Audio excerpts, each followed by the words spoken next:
The Sit on Floxer TV. There is a saying that says politics is a dirty game. And some says politics is not a dirty game, but those who are in power, they are the one who makes it dirty. And today I am having an awesome honorable on the seat. My name is Heritage Oyedepo, and let's go together for this beautiful section. Good day, sir. Good day. Yes, sir. My name is Heritage, and you? My name is Ayo Fatokun. Alright, can you run us through your background, sir? My name is Ayo Fatokun, the Honorable Member representing Makinde State Constituency 1 in the Oyo State House of Assembly. I'm the Parliamentary Council Chairman in the same House of Assembly. Um, I'm not quite sure how much of personal details you want me to give, but I'm a graduate of Covenant University, and then I proceeded to England to study Management Development Program.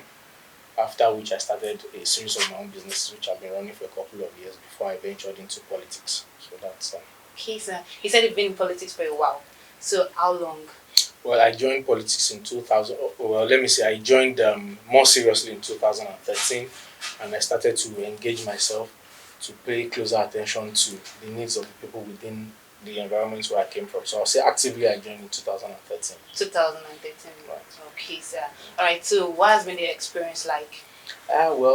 Politics for me, I think it's an interesting field of play because you meet all sorts of people from different backgrounds, and working and dealing with this kind of people has exposed me to different things. So it's been an awesome experience learning from, to deal with all these kind of people. So yes. Is there any aspiration, any motivation that inspired me? Okay, I want to go into politics Okay. apart from the side Well, business? back in the days, I had some engagements with the honorable member that was representing my constituency back then. Okay. I needed some things from the local government, and the person wasn't accessible, completely inaccessible. So I was like, why? Why would I be trying to reach somebody representing us and I would not be able to? So I decided, okay, I was also going to venture into this. Whatever the problems the person might be encountering at that point, let's go and see ourselves and see how we can make a difference in politics. So that's So youth in politics, what do you think about that?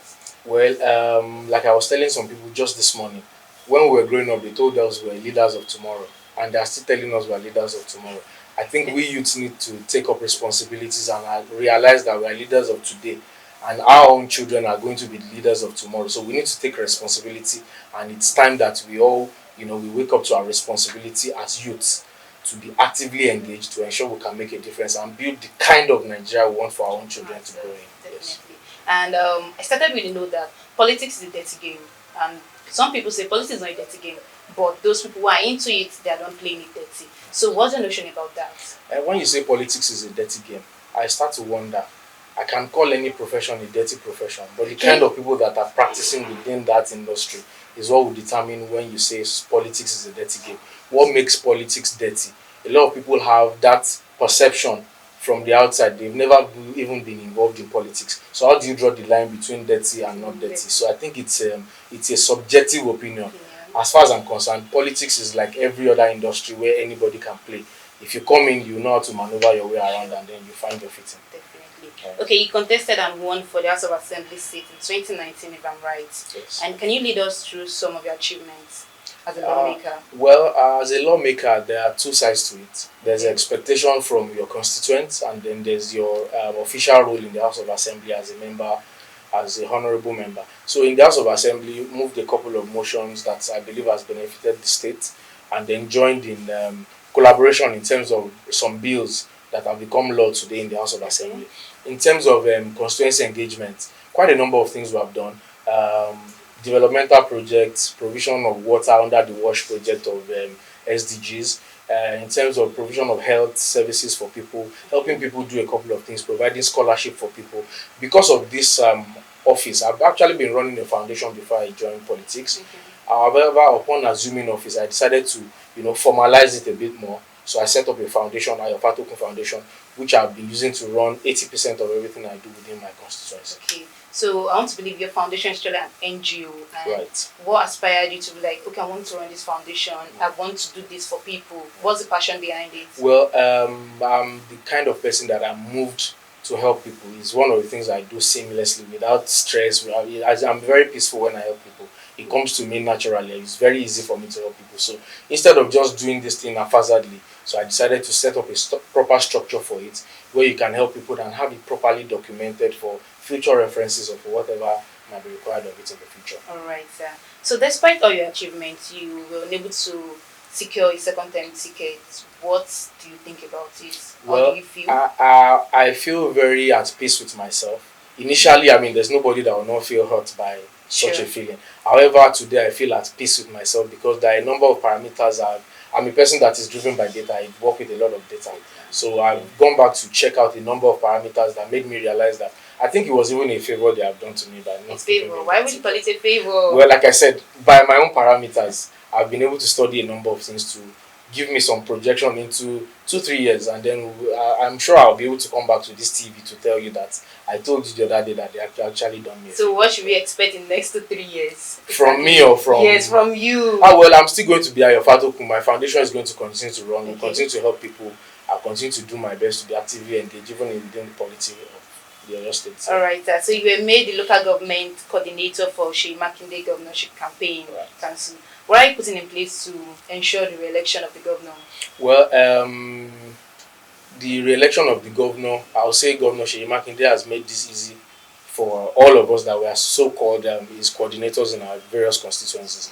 Reason being that his work, they speak for themselves. In politics, there is a song we sing that "Ewo Boro wo, share share wa." So I mean, just go out and you You can, see from every part of the state, everywhere. you can see different things that Governor Seyi Makinde has done. However, that is not to take away the fact that we are not going to go home and go and sleep or fold our arms and assume that because the governor is doing well, he's going to automatically have a landslide victory. So we'll continue to do our best. We'll continue to support the development of Oyo State, even in my capacity as a serving member, because I'll still be serving while the election will be conducted. So we'll continue to do our best and ensure we put heads together, work with every team, all anybody that is angry, we'll talk to them. Because there's a saying in Yoruba, "Kí tẹ́ bá máa tú kinní kan, ọ̀rọ̀ lẹ máa fi tẹ́lẹ̀. Tá bá dẹ̀ tún ní ṣe kinní kan mọ́, ọ̀rọ̀ náà la máa fi tẹ́lẹ̀ ń bẹ̀." So for me, we'll continue to engage people. We'll continue to work with all the various stakeholders that are involved to ensure that we deliver the governor for the second time. All right, so are you so confident about Governor Seyi Makinde coming in at the time? Well, from my own point of view as a coordinator and then from my local government, I believe the governor has done very well and his activities and his role and his achievements are commendable. So if I'm to make the decision personally to say that whatever I say is what will hold, then I'll say yes, Governor Seyi Makinde should come in for second time without being biased or because it's from my political party. Like I said, I didn't mention political party when I talked about achievement. I said go around the state and you'll see what the governor has done. Sure. Okay, let's go down to the national politics. Many youth in Nigeria are campaigning for Peter Obi on social media. We hear that and all that. What does PDP as a whole? What do we have for their party? Well, it's easy for us to come on social media as young people to say anything and everything. I believe social media is a place where you're supposed to showcase and not a noise-making platform. You realize that a number of people making noise don't even have voters card, and that is from research. It's not even just word of mouth. A number of people don't have voters card. One, number two, if you ask some of these people that are campaigning, why are you campaigning? They'll tell you because somebody is old. Okay, is that the reason why you're really campaigning for a younger person? What exactly is this person trying to achieve? When you listen to some of the manifesto, so to speak, that the candidates have said outside, you're wondering exactly what are we talking about. Somebody is comparing Nigeria with Dubai. What is the income of Nigeria? What is the income of Dubai? Put them side by side. Then you know that we have a long way to go. We need to start looking for ways to develop our economy. We need to start looking for ways by which the whole country as a whole can stand on ground to be able to achieve. Somebody made the joke and said that the budget of a university in America is the entire budget of Nigeria. And you are comparing Nigeria with America. So we have a long way to go. I believe that for our party, there was a plan that has been on ground and is currently being improved as I privilege information that is currently being improved on how to develop the economy of Nigeria to make sure that Nigeria can get out of the mess where we have currently found ourselves. So I'm going to be projecting PDP at any point in time, beyond being a member of the party, but looking at how we can ensure that we deliver Nigeria from where we are. Okay, we know that we have Alhaji Atiku, Absolutely. national president, Right. contesting the aspirant, and is he really sellable? Well, when you say is sellable, Yes. I would want to ask you that how do you mean? as a Because if president. you are wondering if Alhaji Atiku Abubakar is sellable as the president, he served for 8 years as the vice president of Nigeria. The Yes. achievements are there, even though he had a fallout with his principal at that point. But the achievements cannot be taken away from him. Sure. If I have a fallout with you, you're going to say all sorts about me. However, my achievements would not say otherwise. The records are there for us to see. Yeah. So you are so sure that Everything in the hands 2023. of God, but we'll do our best to ensure we deliver Alhaji Atiku Abubakar to Okay, become sir. the next president of Nigeria. So are you planning to contest for any seat come 2027? Well, this is 2022. That is 5 years time. So I Yes. believe we have a long time to actually make a decision. My focus right now is 2023 to ensure that I have members of my party in position of power, which would also give me an opportunity to say, oh, I want this, I want that, or somebody would be able to say, oh, you have done very well and you deserve to be in this position. So let's focus on the politics for 2023, and then we believe God will guide us for future Okay. purposes. Yeah. All right, sir. So let's talk about your foundation. What brought the idea again, and what has the foundation achieved? Like I said initially, the foundation was born out of trying to formalize me having passion to help people. Just help people and see how you can meet the needs of people at different points. In terms of achievement of the foundation, we have paid school fees for a number of people. We have sent a number of people to engage in skill acquisition, and then we empower them, because I don't believe in training people and not giving them tools to be able to practice whatever it is they've learned. So I believe in engaging people, training them, and giving them tools to be able to practicalize whatever it is they've learned. We have done that. We've paid school fees for a number of people. We have, all these things are things that you can verify. We can give you enough information to verify. School fees, we've done borehole projects. We have built culverts where people have issues of erosion and all of that when there's rainfall. Quite a number of things just to ensure that we get the people helped at every point in time. All right, sir. So what do you have to say to the youth out there for the election coming 2023? Well, let's participate. Let's be engaged. Let's open our eyes. Let's ask questions, the right questions, not biased questions. Let's ask the right questions. The president of America is older than our Alhaji Atiku Abubakar, so I don't think his age is going to be a problem. So, but the important thing is we should ask the right questions as to what kind of government are we looking to have in 2023. What are our expectations from whoever becomes the president or the senator or the House of Rep member or the governor of the state or our state House of Assembly members? What are our expectations? If we define all of these things properly as youths in the country, then we'll be able to determine, oh, this is the right candidate that we want to vote for. Okay, right. Thank you so much for your time, Thank sir. you very much. And I hope to see you next 2 3 years I and look have a forward beautiful to it. section with Thank you. you very much. All right, thank you so much. Thank you very Thank you much. so much, and that's a beautiful section with Honorable Ayo Fatokun. Meet me next time on the seat, and I remain your host, Heritage Oyedepo.